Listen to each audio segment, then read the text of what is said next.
สบายดีท่านผู้ชมทุกท่านเนาะวันนี้ก็พบกับข้าพเจ้ากรการศิลปะอิสกรเช่นเคยเนาะก็คือเป็นผู้สัมภาษณ์ภาคสนามเนาะวันนี้ก็โอกาสดีเนาะที่ว่าเฮาได้มาท่องเที่ยวพัทยาก็มากับทีมงานบริษัทพาสกุลาวแล้วก็หลายคนเนาะแล้วก็มื้อนี้เฮาก็สิมาสัมภาษณ์เนาะที่ว่าเพิ่นก็เดินทางมานํซึ่งเพิ่นเองก็เป็นตัวแทนปุ๋ยเกาเกษตรนานูรายใหญ่เนาะแล้วก็ที่ไปที่มาที่ว่าได้มาร่วมกับบริษัทพาสกุลาวหรือว่ามาตรวจครั้งนี้เนาะมาได้จังได๋เนาะเอาสวัสดีแนะนำชื่อเลยเจ้าเจ้าสบายดีข้าพเจ้านั่งพรจันทร์ชัยวงศ์เป็นกรรมการของบริษัทพัสโกด้าของน้องเก่าคุยเก่าเกษตรนาโนมื้อนี้ก็ดีใจได้ที่ได้มาเที่ยวพัทยาบรรยากาศดีได้ก็มาในมื้อนี้ก็ได้สมาชิกมานำก็ประมาณ10คนนี่แหละ10กว่าคนคือว่ามาหลายเนาะแม่นอาจารย์นี่อยู่บ้านไหนดีเนาะอยู่เมืองคาแตงแข้งไส้กรองเป็นตัวแทนคุยเก่าเกษตรนาโนคือว่าเป็นไร่ใหญ่อยู่ในคาแตงด้วยเนาะเจ้าโดยอาจารย์เนาะอยากถามถึงสำหรับผู้ใดที่เห็นเนาะมาเที่ยวครั้งนี้เนาะสำหรับ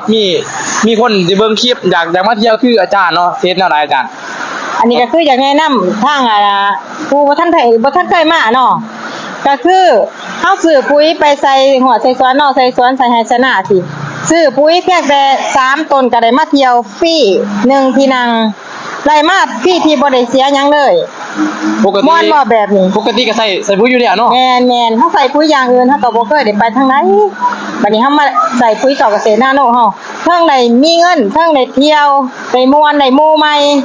ใหม่เนาะแม่นอาจารย์มาเที่ยวครั้งนี้มาประมาณจักคนอาจารย์มา10ปลายคนในทีมงาน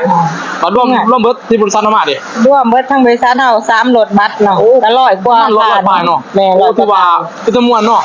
แม่นม่วนได้ตอนนี้ก็อยู่ทีมงานมากับม่วนได้แม่นี่ที่ว่าบางคนก็บ่เคยมาแต่ว่ามาซื้อปุ๋ยได้มาเที่ยวก็ได้มาเห็นทะเลเนาะโอเคส่งท้ายเนาะอาจารย์สำหรับผู้ใดอยากมาท่องเที่ยวหรือว่าสนใจอยากลองใส่ปุ๋ยเก่าเกษตรนาโนเฮาสิติดต่ออาจารย์ได้ทางไหนเนาะถ้าว่าอยากสนใจติดต่อทางข้าพเจ้าได้เด้อ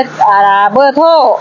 222777623ตัวแทนห้องเมืองคาแตงแข้งไส้กรองเฮาเนาะโอเคขอบใจหลายจ้ะ